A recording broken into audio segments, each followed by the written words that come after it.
Welcome to the Degas videos. My name is Benno Baksteen and this video is about resilience. And when we talk about resilience, we have three levels. You need the hardware, you need the software, and you need the humanware. The hardware, the technology needs to be redundant and fail-safe. To use an aviation example, if an engine fails on a commercial airliner, that is not really a problem. It's designed to fly with one engine less, and the crew is trained to do that. Also, lots of the instrumentation on board is fail-safe. When it fails, it will indicate that it failed to prevent you from using false information. Procedures. A procedure that ends in disaster when something goes wrong is a wrong procedure. So you should apply reality checks to see if the procedure you're following still fits the situation you're in. And if it doesn't, you should be able to branch out of the procedure into another one that's more fitted to the circumstances. And finally, the humanware, the people, they need to have the knowledge, the skills and the tools to evaluate what's happening and to try and counter things that go wrong. And the tools that the fallible human can use are also threefold. A checklist. A checklist is a very useful tool and it's predominantly used for simple but critical acts. The complicated stuff you normally concentrate on, but it's the easy stuff you do day in, day out, but that's still critical for your operation. Those are the things that are easy to forget. So these are the things that end up on a checklist. Standard operating procedure is also a great tool for the fallible human. It gives you structure, but they need to be best practice procedures, not solidified distrust.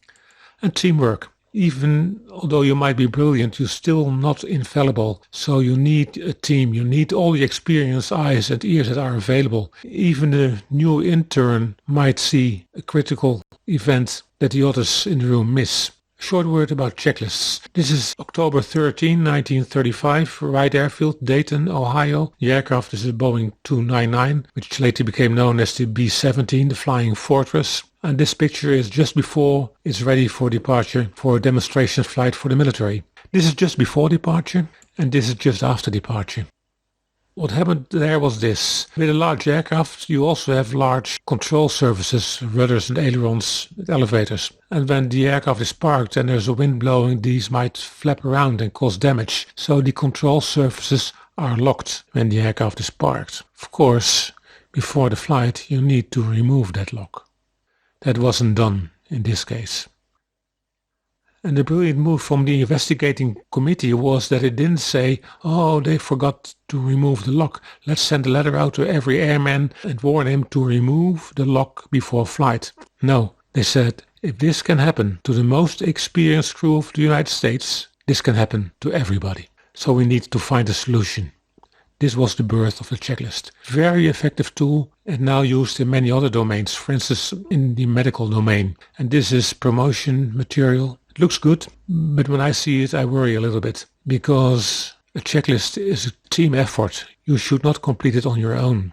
But more important, the checklist is a tool for you as a first line operator, as an actor. You're not supposed to fill it in and to archive it. Because that becomes then the purpose of the checklist, to be filled in and archived. And when you do that, it changes from a tool to help you into a control tool. And what you do then is you take away responsibility from the first line professional and put accountability back in its place. And that is not a good idea. It's an idea from the world of systems, but it doesn't work in the world of life. We have more of these issues. For instance, safety is not created by procedures. It's created by what people actually do, by physical acts.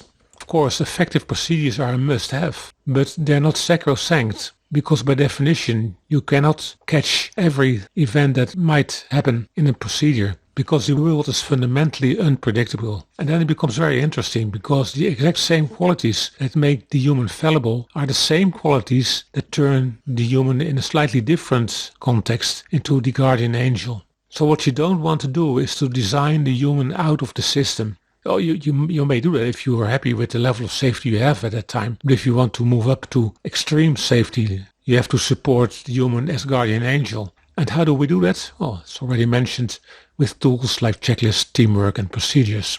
And how do we develop these? By learning from what goes wrong. And effective learning can only be done in a just culture, which underlines how important a just culture is for a safety culture. Thank you very much.